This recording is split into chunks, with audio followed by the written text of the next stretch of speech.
Highways ఈరోజు ప్రపంచం అంతా కూడా ఫ్రాంక్ క్యాప్రియో అని చెప్పేసి ఒక జడ్జి గురించి మాట్లాడుకుంటూ ఉన్నారు. ఈయన రోడ్ ఐలాండ్ అని చెప్పేసి అమెరికాలో ఒక స్టేట్, చిన్న స్టేట్, అక్కడ ప్రావిడెన్స్ అని చెప్పేసి ఒక మున్సిపాలిటీ, అందులో ఈయన జడ్జిగా పనిచేశారు. ఈయన వయసు 88 సంవత్సరాలు. ప్రపంచంలో అత్యంత దయగల గొప్ప మనసు గల జడ్జికి పేరు తెచ్చుకున్నాడు. ఎందుకంటే 2018 to 2020 ఆ 3 years కాట్ ఇన్ ప్రావిడెన్స్ అని చెప్పేసి ఒక టెలివిజన్ రియాలిటీ షో ప్రసారమైంది. అందులో కేసులు వస్తాయి, దానికి జడ్జిమెంట్లు ఈయన ఇవ్వాలి. బాగా వైరల్ అయింది. ఈయనకి లక్షల ఫాలోవర్స్ కూడా ఉన్నారు. ఈవెన్ అవార్డులు కూడా అది ఎంపికైంది ఈ సిరీస్ మొత్తం కూడా. ఇది పక్కన పెడదాం. రియల్ లైఫ్లో చెక్ చేస్తే ఈ ప్రావిడెన్స్ మున్సిపల్ దానికి సంబంధించి జడ్జిగా ఆయన ఉన్నారు కదా. ఒక చిన్న కేసు చెప్తుంది, దాని బట్టి మీరు అర్థం చేసుకోండి. ఒక ఆవిడ, అంటే భార్యాభర్తలు, భర్త బోన్లో ఉన్నాడు, భార్య చలానా తీసుకొని వచ్చి కారు నడిపింది మా ఆయన, చలానా వచ్చేసి నాకేసారేంటి, తప్పు అని చెప్పేసి అంటే ఇక భర్తను మాట్లాడనీయకుండా ఆమె మాట్లాడుతూ పోతాం. అది చూసి చుట్టుపక్కల జనాలంతా నవ్వుతున్నారు, జడ్జి కూడా నవ్వేశారు. దెన్ ఆమె ఏంటి అని, కారు నడిపింది ఎవరు, మా ఆయన. దెన్ జరిమానా వేసింది ఎవరికి, నాకు. ఇప్పుడు నీకేం కావాలి, కారు నడిపింది మా ఆయనే, జరిమానా నాకేసారు, ఓకే. అసలు మా ఆయన కారు ఎందుకు వేగంగా నడిపి మీరు చూసుకోవాలి కదా అని చెప్పేసి. ఎందుకు, మా పిల్లోడు ఆసుపత్రిలో ఉన్నాడు, డైలీ 2 times పిల్లోడిని వెళ్ళి పరామర్శించాలి, అందుకు ఆయన వెళ్ళాడు. అది కూడా చాలా సీరియస్ అని చెప్తుంది.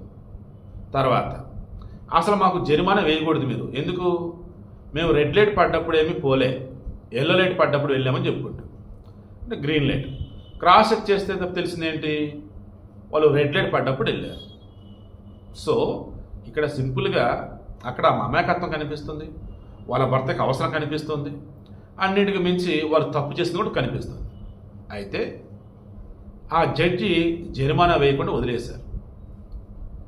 అండ్ భార్యాభర్తలు అన్నప్పుడు ఎలా ఉండలేటది చెబుతూ, ఆయన తప్పు చేయడం చెప్తూనే మరలా ఆయన తప్పు చేయలేదు నువ్వు అంటున్నావు, ఎలాగమ్మా అంటే ఇది మనం వింటా చాలా సింపుల్గా ఉండొచ్చు. ఆ సిరీస్ చూస్తున్నప్పుడు ఆ డైలాగ్ అవి చాలా బాగుంటుంది. ఇటువంటివి ఎన్నో, ఒకవైపు దొంగతనం చేసుకొచ్చారు, అతను జరిమానా వేయాలి, జైలు శిక్ష వేయాలి. దొంగతనం ఎందుకు చేయాల్సి వచ్చింది, తిండి లేదు చాలా రోజులుగా, ఆకలి అవుతుంది, ఏం చేయాలో తోచట్లేదు, అందుకు దొంగతనం చేశారు. మరి ఇప్పుడు జరిమానా వేస్తా అంటున్నారు కదా, అంటే నా దగ్గర అది లేకే కదా నేను దొంగతనం చేయబోయాను, ఇప్పుడు జరిమానా నేనేం చేయాలన్నాడు. సరే జరిమానా ఏమొద్దు, జైల్లో పెట్టి అతనికి పనులు నేర్పి ఆ డబ్బులతో వచ్చాక కొద్ది నెలలు ఉంచేసి పంపించడం చెప్పి చదువుతారు. ఇలా ఎన్నో తీర్పులు జరిమానాలు వేయకుండా ఆ దొంగల యొక్క దేశస్థితి తెలిసి వారిని సొసైటీలో ఎలా బాగుపడేటట్టు చెప్పి ఇలా అందరి చేత ప్రశంసలు పొందాడు మన ఫ్రాంక్ క్యాప్రియో. సో ఇప్పుడు విషయం ఏంటి, ఈయనకి పాపం 1 year back pancreatic cancer attack అయింది. లక్కీలు బయటపడ్డాడు. అగైన్ మరలా 1 day బిఫోర్ మరలా తిరగబెట్టినట్టుంది, ఆసుపత్రికి పోతున్నా, మీ బ్లెస్సింగ్స్ అన్ని నాకు ఇవ్వండి, నేను తిరిగి క్షేమంగా రావాలన్నాడు. బట్ ఇంతలో పాపం చనిపోయాడు. సో ఈరోజు ఆయన గురించి మాట్లాడుకున్న అంత ఏమంటారు తెలుసా, చట్టాన్ని తన చేతిలోకి తీసుకోకుండా అవతల ఉన్నటువంటి వాళ్ళు ఎవరైతే ఉన్నారో, ఎక్యూజ్డ్ అయినా విక్టిమ్స్ అయినా ఎవరైనా కానీ, ఫస్ట్ వాళ్ళు చెప్పేది విని మానవత్వంతో, దయార్థ హృదయంతో, దయతో, జాలితో వాళ్ళకి ఏది శిక్ష వేస్తే వాళ్ళు బాగుపడతారో తెలుసుకొని దాని తర్వాత శిక్షలు వేస్తూ, తప్పు చేసిన వాడు సైతం పశ్చాత్తాపడేలాగా, అది చూసిన వాడు సైతం గుడ్ మంచి శిక్ష వేసాడు అనిపించేలాగా, ఓవరాల్ సొసైటీలో ఉన్నటువంటి వాళ్ళు ఇటువంటి జడ్జి మాకు కావాలని చెప్పేసి అనుకునేలాగా ఈయన ప్రవర్తించాడు.